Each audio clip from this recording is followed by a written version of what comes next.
We are, all of us, the residents of a swiftly shrinking globe, where what was once local is fast becoming global, and our decisions and opinions resonate well beyond our own borders. Join me each week, your host, Al Zucaro, from the epicenter of the Western Hemisphere, Boca Raton, Florida, in sunny South Palm Beach County, for a pointed look at politics, immigration, culture, and what it means to be a citizen of the world. Well, good evening, folks, and welcome back to another episode of Citizens of the World. And tonight we're going to talk about a couple of things. We will, of course, have our satirist, Ira Sabin. He will be giving us some of his pearls of wisdom with regards to upcoming political issues and the current state of affairs throughout the nation. And then following that, we will come back with the second part of our interview with Nelson Pilosof. Professor Pilosof actually ran into a thing. He wrote an item. It's called Consciousness of Time. Every once in a while, he writes these philosophical pieces. He is a professor of philosophy at the University in Montevideo, and he heads up the World Trade Center in Montevideo. He also speaks Ladino, which is almost a lost language from the Sephardic Jews that were expelled from Europe and found their way into South America. And he speaks that well. I remember once I invited him to a Ladino class, and he took over the class, a natural teacher. At any rate, we will finish our second part interview with Professor Pilosof and the World Trade Center, Montevideo. And then finally, we will come back into our fireworks and politics. And tonight we're going to take a look at a couple of items. We're going to take a look at the Supreme Court ruling that I mentioned last time, where Judge Roberts sided again with the liberal side of the court on the Arizona matter. And then we're going to look at same-sex marriages and some of the implications that that's having within the immigration world.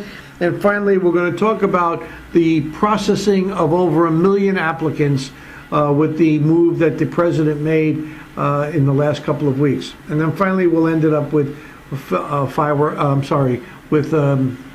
chaos and kudos. In the meantime, right now, let's let Ira take it away. Go for it, Ira. Good evening once again, everyone. In doing some research, I came across a piece that was put together by several people, and I think you'd be interested in hearing about it. And I'm going to call this piece When. When. He refused to disclose who donated money to his campaign as other candidates had done. People said, don't worry. When he received endorsements from people like Louis Farrakhan, Muammar Gaddafi, Hugo Chavez, people said it didn't matter. When it was pointed out that he was a total newcomer, had absolutely no experience at anything except community organizing, people said it didn't matter. When he chose friends and acquaintances such as Bill Ayers and Bernadette Doran, who were revolutionary radicals, the mainstream media told us, don't worry. When his voting record in the Illinois Senate and the U.S. Senate came into question, once again the media told us, don't worry. When he refused to wear a flagged lapel pin and did so after only public outcry, the mainstream media said, don't worry, he just forgot. When people started treating him as a messiah who could walk on water, and our children started singing in school because they were taught to sing his praises by their teachers, the mainstream media told us, don't worry. When he stood with hands over his groin area, the playing of the national anthem and Pledge Allegiance, people said, it doesn't matter. When he surrounded himself in the White House with advisors who were radical left-winger, pro-gun control, pro-abortion, and wanting to curtail freedom of speech to silence the opposition, the mainstream media said, don't worry. When he said he favors sex education in kindergarten, including homosexual indoctrination, mainstream media said, that's the world we live in. When his personal background was scrubbed or hidden, and nothing could be found about him except what he told us. The mainstream media said, "Don't worry." When the place of his birth was called into question and he refused to produce a birth certificate, we were told, "Don't worry, it'll be released at some point." And when it was, it may very well be a forgery. When he had an association with Chicago mobster Tony Resco, who is now in prison, and remember helped Obama with a sweet deal on the purchase of his home, mainstream media said, "That's just the way they do it in Chicago. Don't worry." When it became known that George Soros, a multi-billionaire Marxist and self-hating Jew, spent a ton of money to get him elected, people said, "Soros doesn't expect anything, don't worry." When he started appointing White House czars that were radicals, revolutionaries, and even avowed Marxist communists, people said, "Don't worry." When he stood before the nation and told us that it was his intention to fundamentally change this nation into something else, the media told us, "That's just rhetoric. Don't worry." When it became known that he had trained Acorn agents and workers in Chicago and served as an attorney for Acorn and defended their positions, we were told, "Don't worry." When he appointed cabinet members and advisors who were tax cheats and socialists, people said, "It doesn't matter, all politicians do that." When he appointed a science czar, John Holdren, who believes in forced abortions, mass sterilizations, and seizing babies from teen mothers, we were told, it doesn't mean anything, it'll never happen. When he appointed Cass Sunstein as regulatory czar, who believes in explicit consent, harvesting human organs without family consent, and allowing animals to be represented in court, while banning all hunting, people said it didn't matter. Well, folks, it does matter. And when are you going to start to care? November is when you do something about it. Thank you and good night. Well, thank you again, Ira, and I really appreciate the amount of research and time and concern that you put into developing your comments for our show. I'm sure the audience appreciates it as well. As you know, folks, Citizens of the World is brought to you in part by Fugazi International Travel. That's www.fugazitravel.com. And it's brought to you by the Palm Beach Regional Center. That's www.palmbeachregionalcenter.com, a company that specializes in providing foreign nationals with an opportunity to become permanent residents in the United States through investment and job creation. Anyway, now, back from Ira, we're getting ready to go into our second part of our two-part interview with Professor Nelson Pilosof. As you remember in the last show, we talked about the history of the World Trade Center Montevideo. We talked about the vision of the developer. We talked about how it got to where it is today as the largest developed World Trade Center in the Western Hemisphere, perhaps in the world. And today we'd like to focus on what the World Trade Center in Montevideo is doing to encourage business to the country of Uruguay and beyond into the Mercosur nations from the United States and from around the world. With that said, let's move on and see the second half of the interview with Professor Pilosof. Thank you very much, folks. Well, welcome back, folks, and now we're going to have the second half of the interview with Professor Nelson Pilosof, the president of the World Trade Center in Montevideo, Uruguay. He has been a major leader around the globe. As he told us earlier, he's traveled to 46 nations, both from an academic and business point of view. He leads an organization in Montevideo that is the largest World Trade Center physical location in all of the Western Hemisphere, if not the world. And the future is bright for him with regards to the development of new business in the Mercosur nations as well as throughout Latin and South America. Welcome back, Nelson, and thank you very much for again taking some time. Thank you. I've laid out what I'd like to talk about. I'd like you to talk in relationship to Uruguay as one of the nations of the Mercosur and how that is developing trade and business opportunities throughout Latin and South America? You know that Mercosur was established by 4 countries. Started January 1st, 95. Argentina, Brazil, Paraguay, and Uruguay are the founders. In these last days, some dramatic changes happening at the World Trade Center, at the Mercosur. Because of political reasons, Argentina, Brazil, and Uruguay interrupted the presence of Paraguay in the Mercosur and accepted Venezuela as part of this regional market. But I don't want to talk about politics. You know, World Trade Centers are forbidden to do that. We are responsible for international trade, investments, services, culture, and tourism.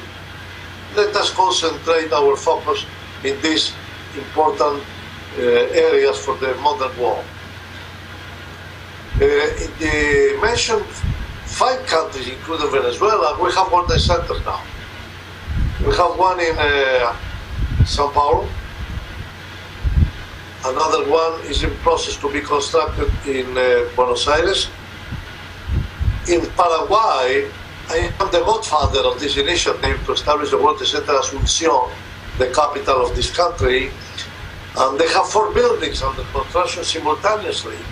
In 1 more year, they will finish these facilities. We have also one associate country to the Mercosur, which is Chile, with a World Trade Center in Santiago. The other associate country, which is Bolivia, has not any World Trade Center so far. So we cover the region with World Trade Centers. And we are proud of that because we are important factors for the development and the welfare of these countries. Do you consider that a trading bloc or an alliance? Is there a formal relationship between the World Trade Centers in those countries? Yes, we have excellent connections between us, but bear in mind that in Buenos Aires, the capital of Argentina, we don't have any active World Trade Center so far. A group has the license, but they're in the process to select the land to start building the future World Trade Center facilities.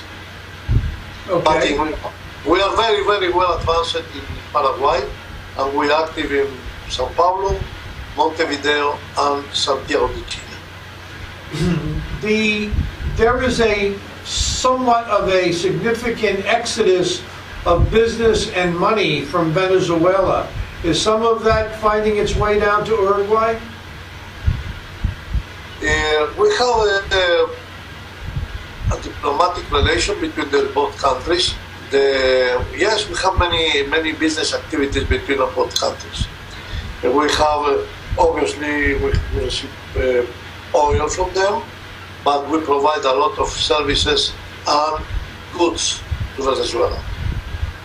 It's a very long history of good relationships. You, at one point in time, you headed up all of the World Trade Centers in Latin and South America. You sat on the top of that committee. Are you still involved with all of the other World Trade Centers? I have personal contact with all of them. We have 14 in Mexico, but we have also in the Caribbean, in Dominican Republic, Aruba, Curacao, Cuba. Cuba was the first World Trade Center in Latin America. We have one in La Habana under the umbrella of the National Chamber of Commerce of that country. We are also at the Martinique and Guadeloupe, the French islands in the Caribbean. We have also World Trade Centers in San Salvador,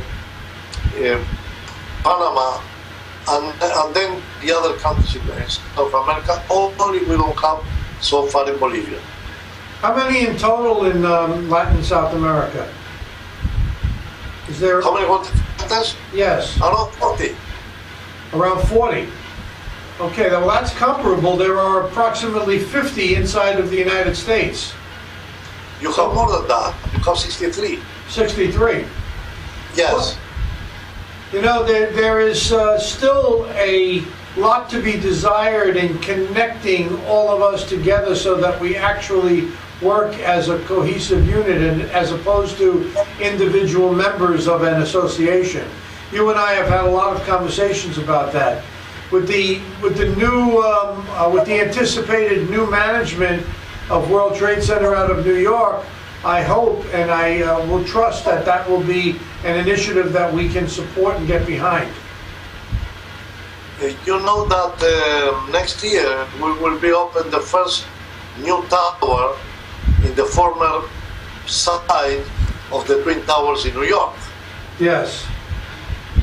I am very glad with this initiative because we need a reference in the United States, because in the United States born the idea of the World Trade Centers Association. So this American flavor was lacking in the last 10 years because of obvious reasons.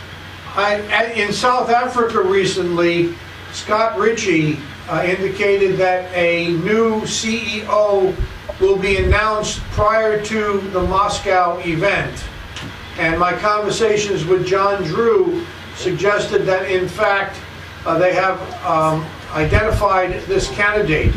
I'm excited to hear that they are making that move and look forward to further leadership or better leadership out of New York. I expect that because we need the influence of the American vision of international businesses. Well, World Trade Center Association's been in existence now since 1969, thereabouts. We're going into the sixth decade of our existence. We've survived a long time, and we're going to survive further in the future. I thank you for taking the time today and for all of your efforts as a World Trade Center and a leader. And I thank you for being a mentor to me during my 13-year involvement with the association. I appreciate very, very much your initiative. We both started the World Trade Center Palm Beach thing.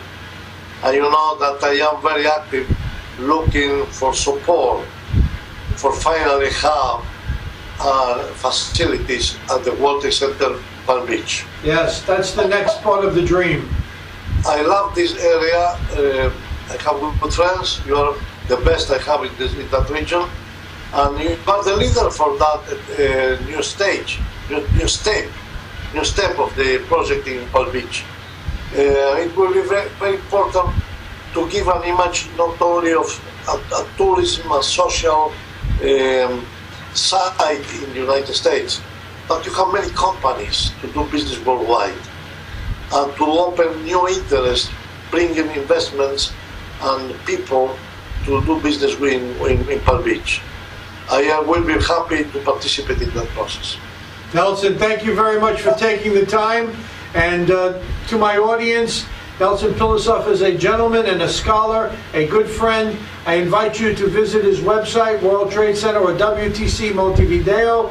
And I thank you again, Nelson. We'll talk to you very soon. So back, folks, from our visit with Montevideo, and we enjoyed that very much. We will continue to have opportunities to invite World Trade Center leaders from around the country and around the world over the next few months and give you a feel for the reach and the expanse of this organization. In September, the World Trade Center General Assembly will be held in Moscow, and with some luck, we'll actually be there to participate in it. In the meantime, my favorite part of the show, fireworks and politics. The last time we were here, we talked about judicial activism, and I raised the question about the U.S. Supreme Court's decision with regards to the Arizona immigration case and the law in Arizona that had various elements in it that the Supreme Court, on a 5-3 basis, with Justice Kagan not participating in the decision, ruled in favor of setting aside or finding unconstitutional 3 of the 4 issues. that were presented. The main issue that was presented, however, was the ability for Arizona police to stop somebody for some reason other than simply immigration. And during that stop, whether it is a traffic citation or an arrest, with reasonable suspicion, they could ask for that person's immigration status. Now that has generated a ton of emotional response from both sides of the political equation.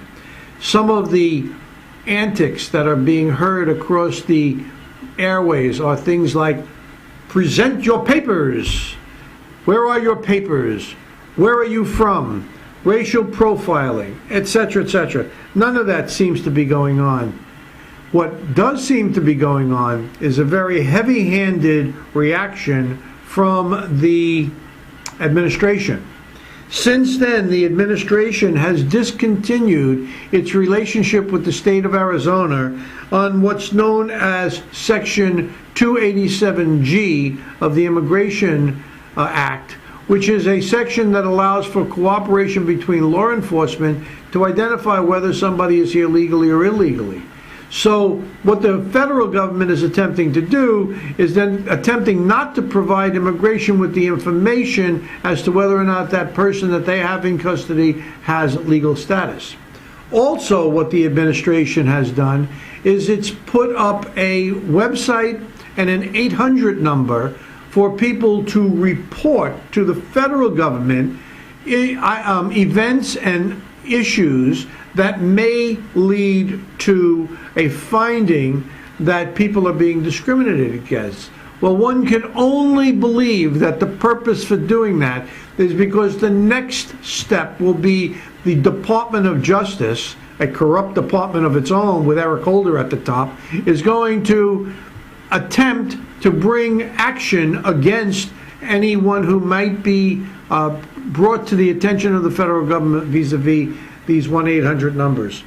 At any rate, there is a lot of stuff going on. I refer you to Immigration Works USA at info@immigrationworksusa.org, and you'll find a lot of information with regards to these particular items there for your opportunity to digest. Now, since I've misplaced my paper, I have to take a second. Here we go. The next thing that I want to talk about is same-sex marriages. In the past, homosexual activity was a bar for status under the immigration laws. Now that states have begun to pass rules allowing for same-sex marriages, some of this has come into question. Recently, there have been a number of opinions at the Board of Immigration Appeals brought by a law firm in New York City asking the court to revisit this.